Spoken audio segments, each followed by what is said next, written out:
Madam سے ملاقات کا اتفاق ہوا؟ 2 بار ملاقات ہوئی اور مہدی صاحب کے ساتھ بڑا ٹائم میرا، کیونکہ میرا جو گھر تھا ہمارا گارڈن ٹاؤن میں، اس سے چوتھا گھر مہدی صاحب کا تھا، ان کے بیٹے میرے دوست، تو ہم اکثر ان سے نا ملاقات ہوتی تھی اور سارا کچھ.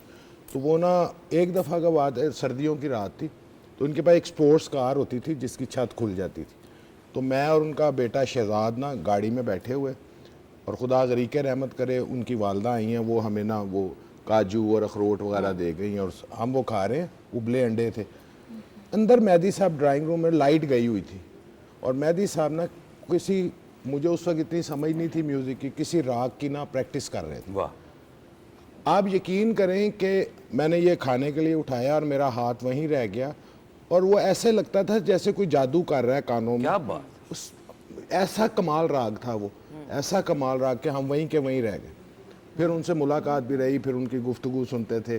ایک دفعہ ایک بینک مینیجر آ گیا کہ جی میں نے آپ کا شاگرد ہونا ہے. تو کہنے لگے بھائی شاگرد واگرد تو میں کرتا نہیں. تو انہوں نے کہا نہیں خان صاحب میں آپ کا بڑا نام سن گیا.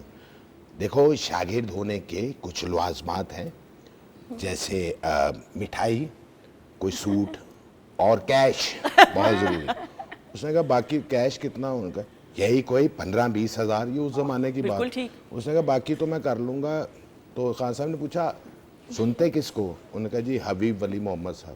اچھا. کہنے لگا باقی تو میں کر لوں گا، کیش ذرا مشکل ہے.